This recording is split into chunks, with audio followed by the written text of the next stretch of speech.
Hey everybody, welcome back again to the AD&D 2nd Edition channel. I've got a very interesting pickup here, just because these two packages that you see in front of you here came from eBay, and I'm not entirely certain what they are. I know they are Call of Cthulhu miniatures, and I was hoping that I would end up getting, some interesting miniatures, and I wanted to kind of take a risk and just see what I get. So essentially, both of these packages cost about 10 bucks each. There should be 5 miniatures in each one, and we're gonna find out what I got here because it was completely random. I'll show you the picture of the listings right now. So that's what the listings look like. It looked like there's some interesting miniatures in there. I want to see what I get, if this is truly random or am I gonna get completely like ripped off here. Let's find out, and we'll get to the turntable. The first model that we're taking a look at here looks to be sort of an Arctic kind of feel to it. I think the gun definitely would need to be modified. Obviously that would not suit D&D, but overall it's a really decent sculpt, I think, and quite detailed. So this would be something that needs some modification, but totally usable when you get that done. The second mini that we're taking a look at here has a really cool robe that he's wearing, and there's lots of fine detail in there that I think a good paint job and a nice wash would definitely bring out. But if you take a look at him, he's holding a staff that I think is totally serviceable for D&D. If you wanted to kind of trim it down or cut it down and just make it a straight shaft, you would have to. Now, at the same time, if you're taking a look at it, you would have to basically straighten this out. So this is going to require some hot water to straighten that staff out because it looks kind of wonky the way that it is. The third mini from this set is a really cool abomination, just like sort of an undead but melting faced kind of demon. I don't know what to call it. You can see the one of his feet's actually turned around backwards. I kind of like that, as though he's like limping or crawling out of some sort of abyss type thing. Really cool sculpt, and definitely something totally viable for Dungeons and Dragons.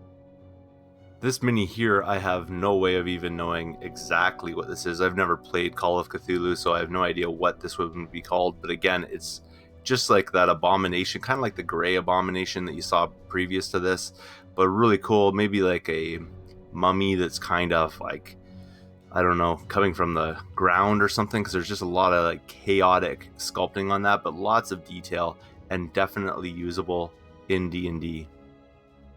Here is the final mini from this set from etoyshop. I think it looks pretty cool. It sort of looks like a Yeti, but yet there's some parts to it that are missing. So like an undead Yeti. What a formidable creature that you could go up against in D&D. I mean, just really cool, and I don't have anything quite like this that has that sort of furry detail on it. So this one will be a fun one to paint for sure, and I really think this is a wonderful addition to my D&D mini collection. The first model we're looking at from the sinodolls is a repeat here, and you can see that again it's the same wintry Arctic gun-wielding character. So nothing really much more to say about that. I mean, the conditions basically the same. They are the exact same sculpt.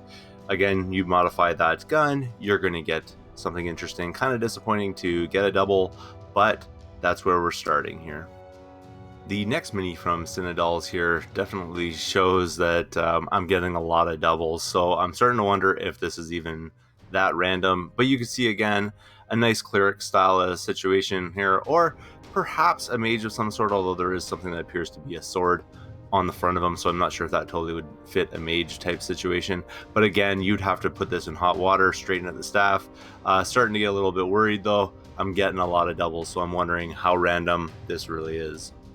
And if you're seeing this correctly, this is the third double that I've gotten in this set. Pretty amazing, really. I don't know if that's a coincidence or am I getting this from the same seller and they just have a different name on eBay. It's hard to say, but this abomination, again, it's nice to have two of them, so I'm not really complaining that much. It's great for D&D, obviously, just for the reasons before that we were taking a look at this particular model. I do like just the gnarly look of it.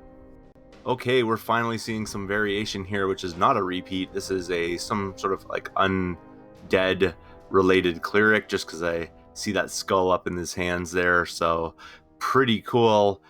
mini right there. He's got like a hood and just lots of detail, and I think a really nice one that's in scale with regular Dungeons and Dragons and could be used as a player character, which is really cool.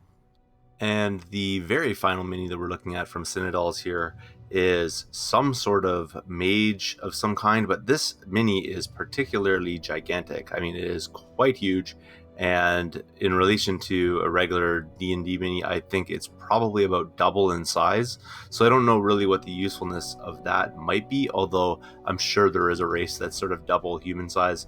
Really cool though. I mean, again, lots of details, nice cape, and everything that's there is kind of interesting. Plus, it's nice to get a larger size mini compared to a lot of the sort of smaller type minis that I have.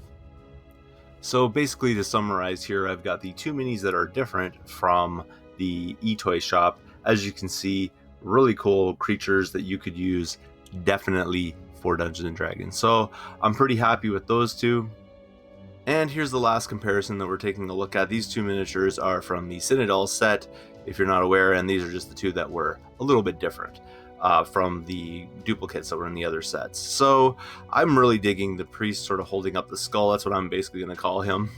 Pretty cool model all around. And as far as the giant size one, I think there is a definite use for him in D&D. I'm just not totally sold on what exactly to do with him, but a cool sculpt nonetheless. Here it is, folks, the final result here. We've got our etoyshop lot here, and we've got our sinodolls lot right here. So which one do you like better? I'm not totally certain. A little disappointed that there's lots of duplicates here. I mean, there's 3 duplicates from each set, so basically there's only, a couple originals from each one. So I mean, how are you gonna really tell the difference? It's gonna be based on those two and these two. So you let me know, which models do you like the best, which do you find would be most useful for D&D. I want to know in the comments below. Thank you very much for watching. If you have not subscribed yet, please do feel free to thumbs up this video, comment down below, and I will see you all later.